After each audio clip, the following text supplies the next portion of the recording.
आज हम 12th class के पॉलिटिकल साइंस के पहले चैप्टर को समझेंगे जिसका नाम है बाइपोलर वर्ल्ड ऑर्डर। इसमें हम देखेंगे बाइपोलरिटी का मीनिंग क्या होता है और ये बाइपोलर वर्ल्ड आखिर बना कैसे, इसके हम बैकग्राउंड को थोड़ा देखेंगे और इसके बाद समझेंगे कि कोल्ड वॉर क्या होता है और ये भी देखेंगे कि हमारे यूएसएसआर जो यूएसए के बीच में जो टसल चला हमारे नेक्स्ट 45 ईयर्स तक, उन ईयर्स में क्या क्या हुआ, यूएसएसआर का राइज कैसे हुआ और फिर उसका लास्ट में डिसइंटीग्रेशन कैसे हुआ और उसका वर्ल्ड पॉलिटिक्स पर क्या इफेक्ट पड़ा और अमेरिका कैसे एक सुपर पावर बनकर उभरा और उसका हम वर्तमान परिप्रेक्ष्य में भी उसके बारे में देखेंगे। तो आज हम अपना टॉपिक को स्टार्ट करते हैं। सबसे पहले हम स्टार्ट करते हैं बाइपोलर वर्ल्ड ऑर्डर। तो बाइपोलर वर्ल्ड ऑर्डर इस चैप्टर में हम देखते हैं, इसके बैकग्राउंड को समझेंगे। 1945 में जब सेकेंड वर्ल्ड वॉर का एंड हुआ तो एक तरफ था एलाइड पावर्स, दूसरी तरफ था सेंट्रल पावर्स। तो एलाइड पावर्स में थी अमेरिका, फ्रांस, ब्रिटेन, रशिया, ये देश थे। और जो दूसरी तरफ सेंट्रल पावर्स थे उसमें था इटली, जर्मनी और जापान। तो ये जब सेकेंड वर्ल्ड वॉर एंड हुआ तो इसमें जो सेंट्रल पावर्स थी वो कोलैप्स हो गई, इटली, जर्मनी, जापान की हार हो गई। और दूसरी तरफ जो एलाइड पावर्स थे जिसमें ब्रिटेन, फ्रांस, रशिया, अमेरिका, ये तो कंट्रीज थी, इनकी ये जीत गए। अब ये जीत गई तो इसमें क्या हुआ कि सिर्फ वर्ल्ड के लेवल पे देखे तो दो ऐसी सिर्फ सुपर पावर बची थी, एक तरफ था अमेरिका, दूसरी तरफ था रूस। तो ये दो ऐसी शक्तियां थी जो पूरे वर्ल्ड पे अपना डोमिनेंस चाहती थी और अपनी हेजेमनी को दिखाना चाहती थी और पूरे वर्ल्ड पे कब्जा करना चाहती थी, ज्यादा से ज्यादा इंपीरियलिज्म को दिखाना चाहती थी। लेकिन अब दोनों के बीच में टसल स्टार्ट हुआ कि दुनिया पे कौन राज करेगा। तो इसी टसल जो लगभग अगले 45 ईयर्स तक चलेगा, इसी को बोलते हैं हम कोल्ड वॉर। कोल्ड वॉर इसलिए कहा जाता है क्योंकि इसमें डायरेक्टली कभी वॉर नहीं हुआ, डायरेक्टली कभी एक दूसरे पे मिलिट्री एक्शन नहीं लिया गया, बस एक प्रॉक्सी वॉर की तरह चला।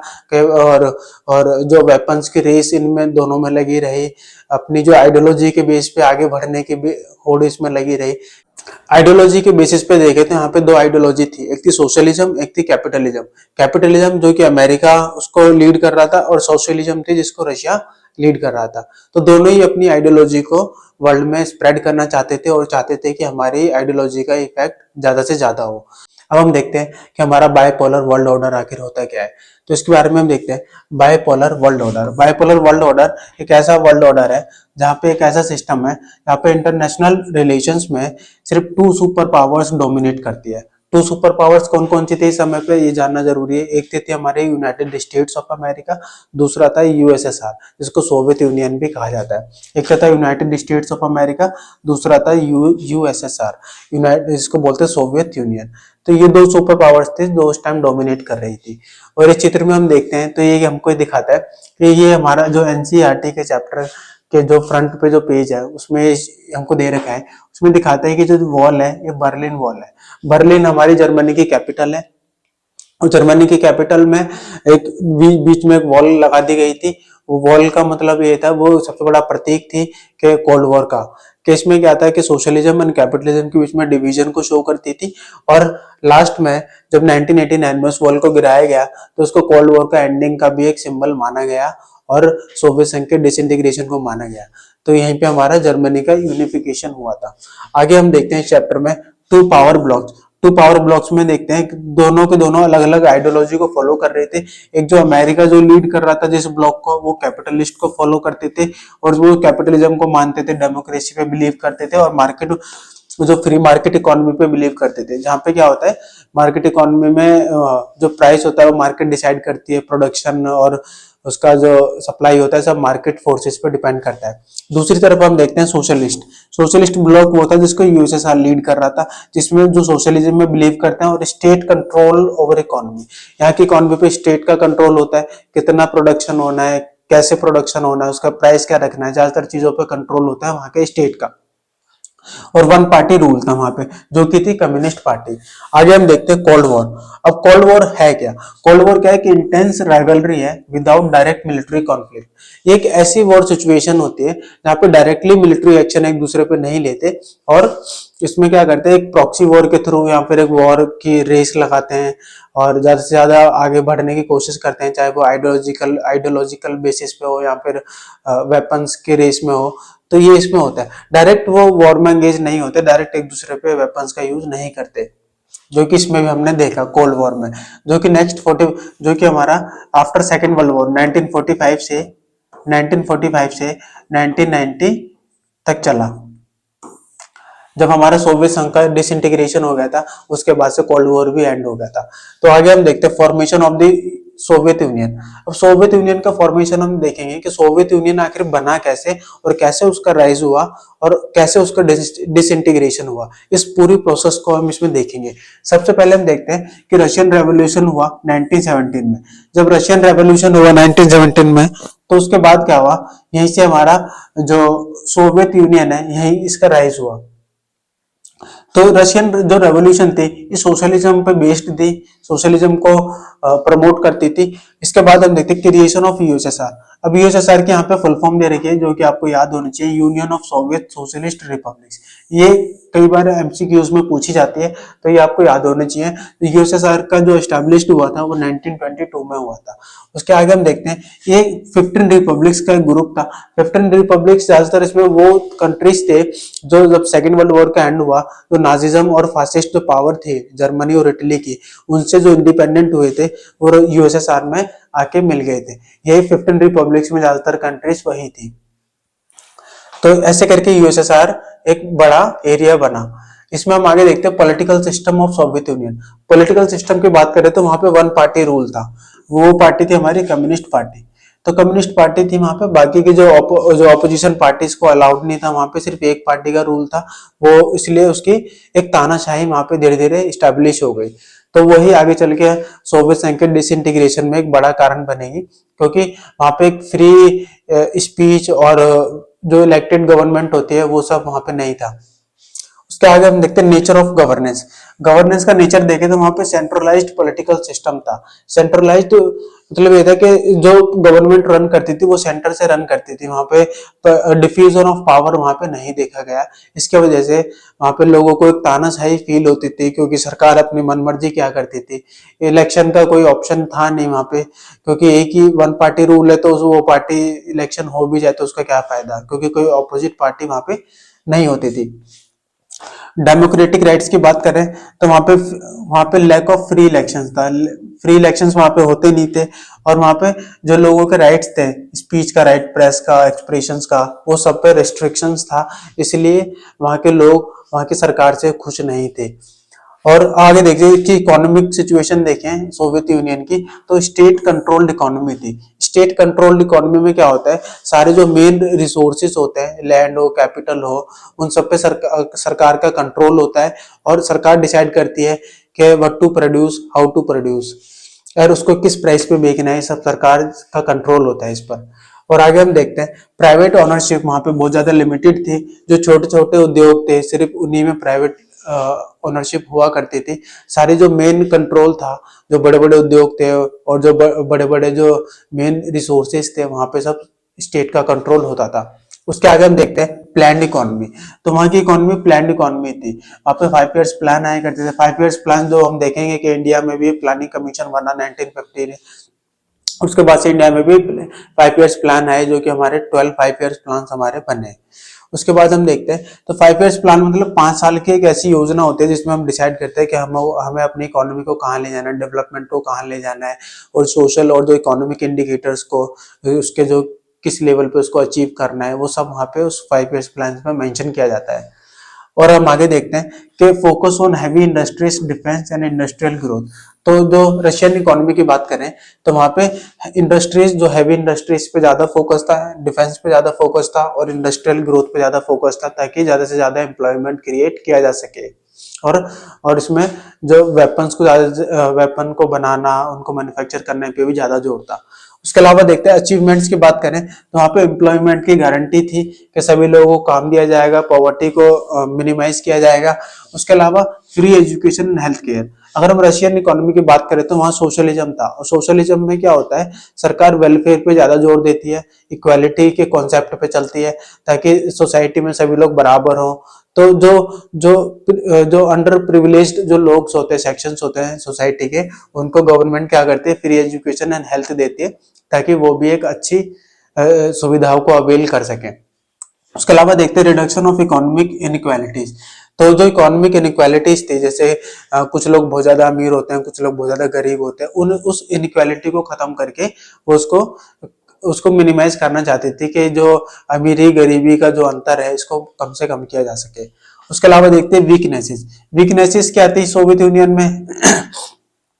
वीकनेसेस थी वहां पे poor quality of consumer goods, क्योंकि जो गवर्नमेंट ज्यादातर जो इंडस्ट्रीज थे गवर्नमेंट के कंट्रोल में थी, और जो गवर्नमेंट के कंट्रोल में होता है या गवर्नमेंट ओन होता है तो वहां पे करप्शन, इनएफिशिएंसी जैसी चीजें ज्यादा होती है, इसलिए वहां की जो गुड्स होते हैं और जो सर्विसेज होती है उनकी क्वालिटी भी बहुत घटिया होती है, जो कि इसमें देखा गया। इसके वजह से क्या हुआ, वहां के लोग सरकार से खुश नहीं थे।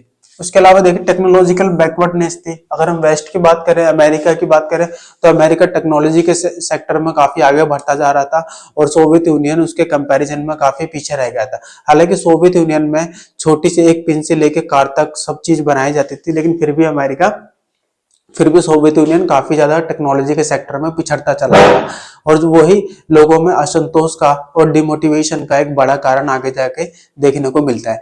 आगे हम देखते हैं इसमें lack of incentives and innovations. America और सोवियत यूनियन में ज्यादातर क्या था, इनोवेशंस पे कम जोर था। वो बाहर की टेक्नोलॉजी पे, इंपोर्टेड टेक्नोलॉजी पे ज्यादा डिपेंडेंट थे, और अपने R&D पे वो थोड़ा कम खर्च कर पा रहे थे। उसके अलावा हम देखते हैं Soviet Union as a super power. अब सोवियत यूनियन सुपर पावर की तरह कैसे उभरा? अगर मिलिट्री सेक्शन की बात करें तो उस समय पर after second world war America के बाद कोई अगर ऐसा देश था जो मिलिट्री लेवल पे अमेरिका को टक्कर दे सकता था तो वो था रशिया। अब रशिया के पास मिलिट्रीली मतलब काफी सुपर पावर था उस टाइम में, जो अमेरिका को टक्कर दे सकता था। तो उसके स्ट्रॉन्गेस्ट मिलिट्री पावर थी उस टाइम पर वर्ल्ड में, और न्यूक्लियर वेपन्स भी इनमें काफी ज्यादा थे। और न्यूक्लियर वेपन उस टाइम, क्योंकि न्यूक्लियर वेपन को एक वॉर में एक इम्पोर्टेंट टूल माना जाता था कि जिसके पास न्यूक्लियर वेपन है वो सुपर पावर है, उससे कोई नहीं लड़ेगा। तो ऐसा था, एक तरफ अमेरिका पे भी न्यूक्लियर वेपन्स थे और अमेरिका ने इसको यूज भी किया था सेकेंड वर्ल्ड वॉर के एंड में जापान पे, तो और रशिया के पास भी थे। तो दोनों एक दूसरे को, और न्यूक्लियर वेपन इसका एक रीजन भी बनता है कि हमारा कोल्ड वॉर कभी भी थर्ड वर्ल्ड वॉर में नहीं बदल पाया, क्योंकि न्यूक्लियर वेपन जब दोनों के पास थे तो इससे बैलेंस ऑफ पावर हो गया। बैलेंस ऑफ पावर क्या होता है कि जब दोनों के पास ही पावर इक्वल होती है तो दोनों एक दूसरे से नहीं लड़ते, क्योंकि उनको पता होता है कि इससे दोनों को बहुत ज्यादा नुकसान होगा और वर्ल्ड कम्युनिटी को बहुत बड़ा नुकसान होगा। उसके बाद हम देखते हैं इन्फ्लुएंस ओवर ईस्टर्न यूरोप। अब ईस्टर्न यूरोप पर इसका इन्फ्लुएंस कैसे रहा? तो हम आफ्टर सेकेंड वर्ल्ड वॉर देखते हैं socialist governments were installed in eastern Europe. हम देखते हैं ईस्टर्न यूरोप की बात करें, क्योंकि यूरोप भी दो पार्ट्स में डिवाइड हो गया था। जो वेस्ट वाला पार्ट था वो अमेरिका के अंडर में कंट्रोल में था, और जो ईस्ट वाला पार्ट था वो यूएसएसआर के कंट्रोल में था। तो जो ईस्टर्न पार्ट था, जो कि यूएसएसआर के कंट्रोल में था, वहां पे सोशलिज्म का ज्यादा इफेक्ट था और सोशलिस्ट को वो फॉलो करते थे। उसके अलावा मिडिल ईस्ट देखे, कजाकिस्तान, उज्बेकिस्तान, ये सारे देश भी यूएसएसआर के उस टाइम कंट्रोल में थे। उसके अलावा हम देखते हैं this countries were called second world.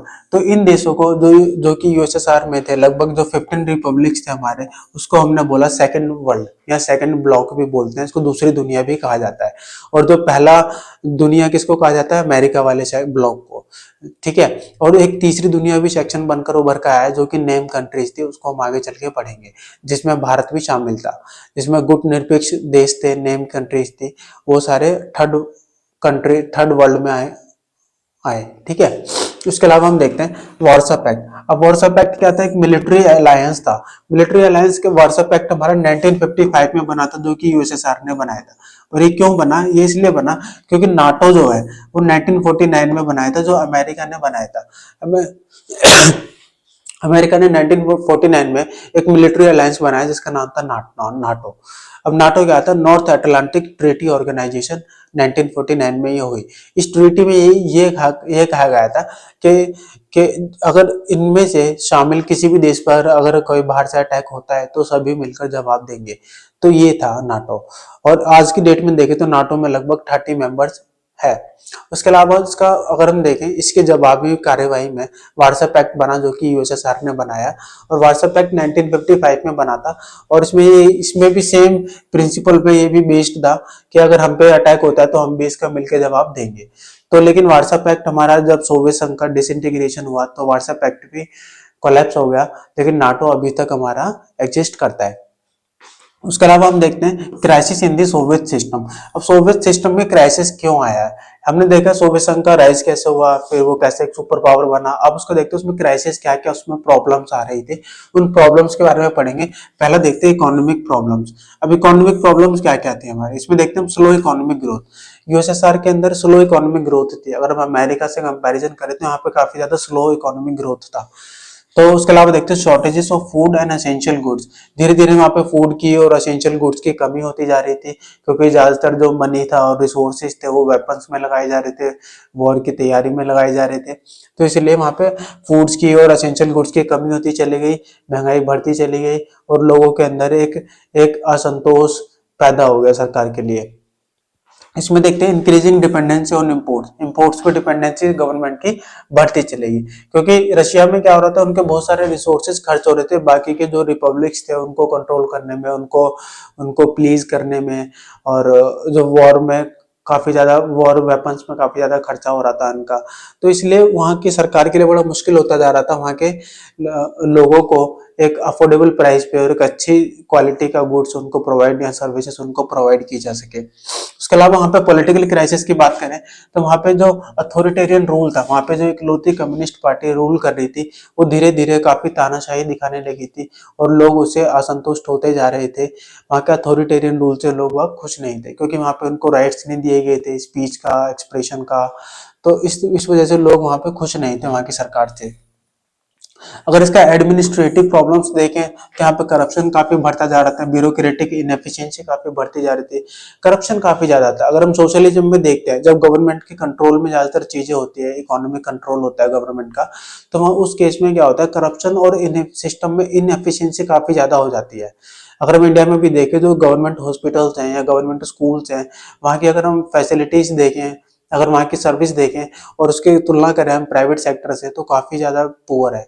तो ये ऐसे ही कुछ हमको देखने को मिलता है रशिया के अंदर। रशिया में भी क्या हुआ, जब कम्युनिस्ट पार्टी थी और स्टेट का कंट्रोल था ज्यादातर रिसोर्सेज पे, तो वहाँ की क्वालिटी काफी डाउन थी सर्विसेज की, और करप्शन काफी ज्यादा ज्यादा था वहां पे। और करप्शन जब ज्यादा होता है तो वहां के लोगों तो क्या होता है, जो एक अमीर वर्ग होता है वही सारी सुविधाओं का आनंद ले पाता है और गरीब वर्ग उससे वंचित रह जाता है। और यही हमको यूएसएसआर में देखने को मिला, और यही लोगों के अंदर एक गुस्से का कारण भी बना। आगे चल के हम देखते हैं रिफॉर्म्स अंडर मिखाइल गोर्बाचेव। अब वहाँ के जो जो चांसलर थे, वहाँ के जो प्रेसिडेंट है 1985 में बने मिखाइल गोर्बाचेव। जब मिखाइल गोर्बाचेव आए तो उनकी आते ही इनकी कोशिश थी कि हम रशिया में कुछ ऐसा सुधार करें जिससे कि हम वेस्ट की तरह एक पावरफुल बन सके, उनके कंपेयर उनके उनके सामने खड़े हो सके। तो ऐसी कुछ सुधारों की कोशिश करने की इनकी इच्छा थी। तो इनकी इच्छा में सबसे पहले दो पॉलिसी लेकर आए, ग्लास्नोस्ट और पेरेस्ट्रोइका। ग्लास्नोस्ट ये कहती थी कि हमको ना अमेरिका की जो इकोनॉमी है, उनकी जो जैसे वेस्ट की इकोनॉमी है, हमको अपनी इकोनॉमी को उनकी तरह बनाना है। जैसे पेरेस्ट्रोइका, पेरेस्ट्रोइका क्या बोलते हैं, रीस्ट्रक्चरिंग, यानी हमको अपने इकोनॉमिक रिफॉर्म्स करना है और उसकी एफिशिएंसी को इम्प्रूव करना है, ताकि हम भी वेस्ट की तरह एक सर्विस, अच्छी सर्विस लोगों को प्रोवाइड कर सकें, लोग हमसे खुश हो और हमारी इकोनॉमिक ग्रोथ बढ़े। उसके अलावा limited introduction of market mechanism, इन्होंने बोला कि मार्केट मैकेनिज्म को लेकर आएंगे धीरे धीरे, इससे हम एक फ्री इकोनॉमी की ओर बढ़ेंगे और हमारी इकोनॉमी भी ओपन हो जाएगी और हम भी ग्रो करेंगे। उसके अलावा उन्होंने एक दूसरी पॉलिसी लेके ग्लासनोस्ट। ग्लासनोस्ट में क्या था, हमारा ओपननेस, इसका मतलब था ओपननेस, यानी इकोनॉमी को ओपन करना था बाकी की कंट्रीज के लिए, ताकि अदर जो बाहर की कंपनी से हमारी कंट्री में आ सके और अपना अपना सेटअप लगा सके। अपना स्टार्टअप लगाएगी तो उससे क्या होगा, हमारे लोगों को एम्प्लॉयमेंट मिलेगा और हमको टैक्स मिलेगा, तो इससे हमारी इकोनॉमी को एक बूस्ट मिलेगा। तो यही मिखाइल गोर्बाचेव की एक अच्छी कोशिश थी। उसमें उन्होंने क्या करा, पॉलिटिकल ओपननेस एंड ट्रांसपेरेंसी की बात की और greater freedom of expression and criticism की बात करी कि अगर अगर लोगों के जो right of speech and expression है उसको भी इन्होंने देने की बात की, ताकि लोग वहाँ के गवर्नमेंट से अगर खुश नहीं है, किसी पॉलिसी से अगर खुश नहीं है, तो उनके खिलाफ वो क्रिटिसिज्म दे सके। तो इससे क्या होता है, लोगों के अंदर एक अच्छा लगता है लोगों को, हाँ हमारे भी कुछ पॉलिटिकल अकाउंटेबिलिटी बनती है और हम गवर्नमेंट हमारी भी सुनती है। उसके अलावा देखते हैं इम्पैक्ट ऑफ रिफॉर्म्स। और रिफॉर्म्स का इम्पैक्ट क्या हुआ, इससे क्या हुआ, पब्लिक एक्सपेक्टेशंस काफी ज्यादा थी उस टाइम, क्योंकि एक तरफ लोग जो वेस्ट को देख रहे थे, वेस्ट को देख देख के वो डिमोटिवेट हो रहे थे कि हम पिछड़ते जा रहे हैं, तो लोगों के अंदर डिमोटिवेशन बढ़ता जा रहा था। उसके अलावा देखते जब मिखाइल गोर्बाचेव आए तो वो जब ऐसी पॉलिसीज लेकर आए तो वहाँ का सेक्शन दो, वहाँ की जो सोसाइटी है दो सेक्शंस में बट गई।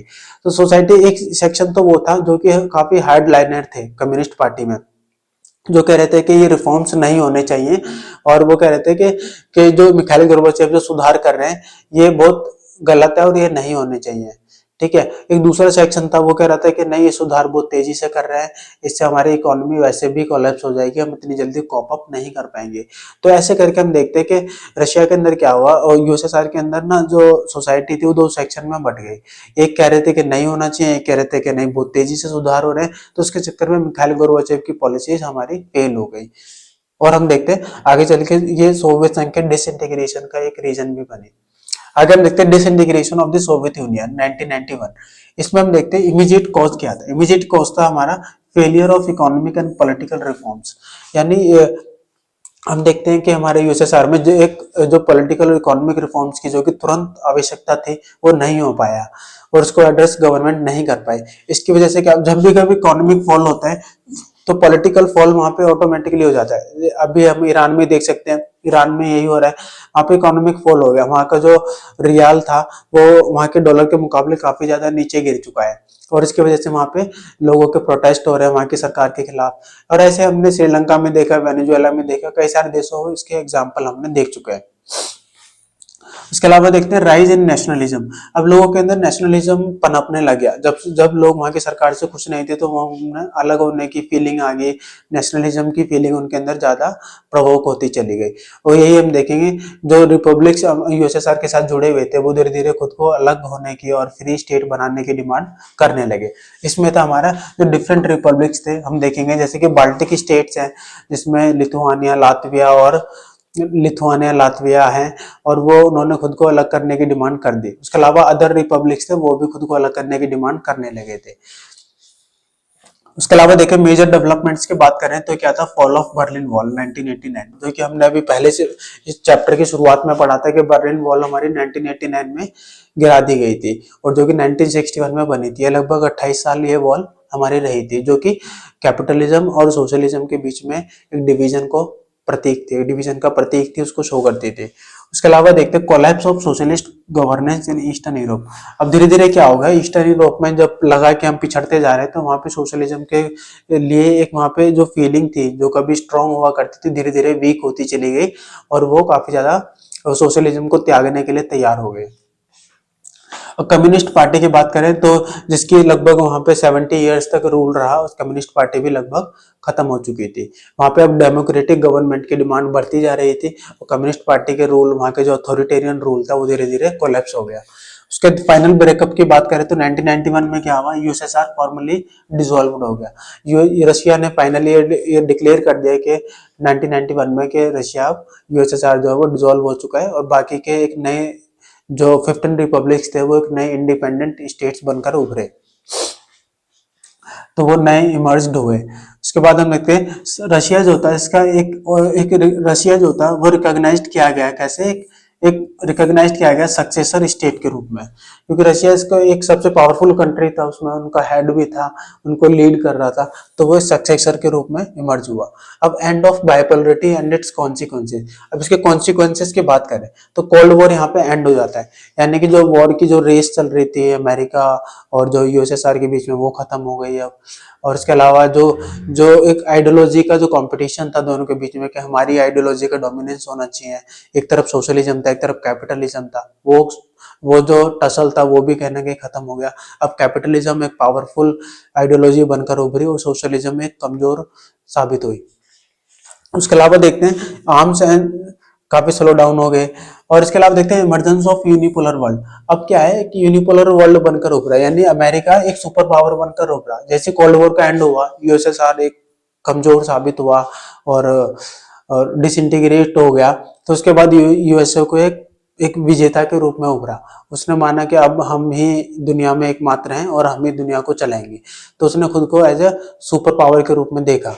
और आगे उसके हमको कई सारे एग्जांपल्स भी देखने को मिलते हैं। जैसे अभी रिसेंटली हम देखें तो वेनेजुएला में क्या हुआ, वहां के प्रेसिडेंट और उनकी वाइफ को अमेरिका ने उनके ही टाउन से, उनके ही घर से उनको उठा लिया। तो ये अमेरिकी हेजेमनी का एक बड़ा एग्जाम्पल है। और यही ईरान में चल रहा है कि अमेरिका लगातार ईरान में वहां की सरकार के खिलाफ मिलिट्री एक्शन की भी धमकी दे रहा है। तो आगे हम देखते हैं चेंजेस इन इंटरनेशनल रिलेशंस। अब इंटरनेशनल रिलेशंस में चेंजेस की बात करें तो new Nations appeared on the world map.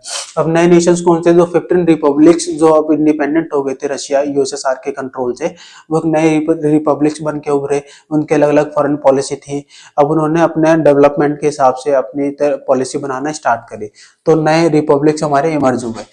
और दूसरा हम देखते हैं international politics became more complex and multipolar in nature. अब हमारी इंटरनेशनल पॉलिटिक्स है वो ज्यादा कॉम्प्लेक्स होगी, क्योंकि अब जो नया आइडिया ये आया कि कुछ लोग चाहते थे कि बाइपोलर वर्ल्ड होना चाहिए, कुछ लोग चाहते थे कि यूनिपोलर वर्ल्ड नहीं होना चाहिए, और कुछ ये चाहते थे कि मल्टीपोलर वर्ल्ड होना चाहिए। जिसमें क्या होता है, या तो कई सारी महाशक्तियां होती हैं या फिर किसी की नहीं चलती, या फिर कोई महाशक्ति नहीं होती। वर्ल्ड में क्या होता है कि इक्वालिटी होती है, सभी लोग अपने अपने वर्ल्ड को वर्ल्ड में कई लोगों की सुनी जाती है, कोई एक किसी की हेजेमनी नहीं होती।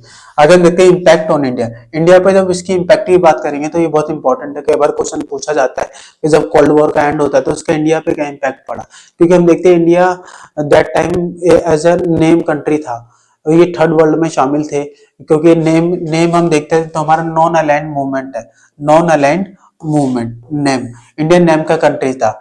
उस टाइम जितने भी न्यूली जो इंडिपेंडेंट स्टेट्स थे, इंडोनेशिया हो गया, यूगोस्लाविया हो गया, इंडिया हो गया, तो ये ऐसे कंट्रीज हमारे नेम के मेंबर थे। और नेम की बात करें तो आज इसमें लगभग 120 कंट्रीज हैं।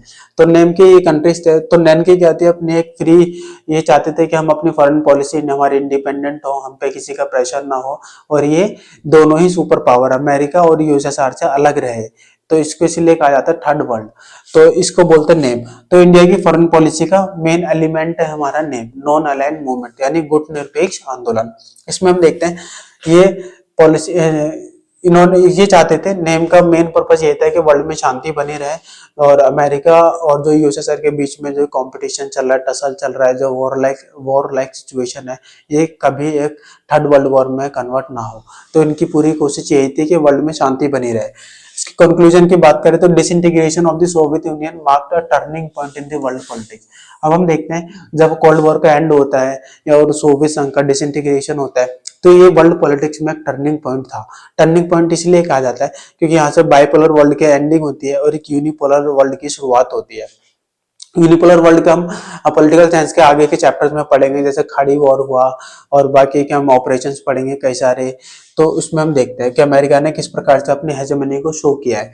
उसके अलावा देखते हैं ended bipolarity and reshaped global power structure. अब क्या हुआ, बाइपोलरिटी खत्म होगी और ग्लोबल पावर स्ट्रक्चर एक रीशेप फिर से हुआ, क्योंकि अब यहाँ एक तो यूनिपोलर वर्ल्ड बनकर उभरा, दूसरी तरफ क्या था, एक मल्टीपोलर वर्ल्ड की डिमांड भी उठने लगी कि दुनिया में कोई भी सुपर पावर नहीं होना चाहिए, या फिर कई सारे सुपर पावर्स हो। जैसे कि आज की डेट में भी ऐसा होता है, जैसे चाइना भी यही कोशिश करता है, रशिया भी कोशिश करता है, अमेरिका भी कोशिश करता है, और भारत भी एक सुपर पावर बनने की एस्पिरेशंस रखता है।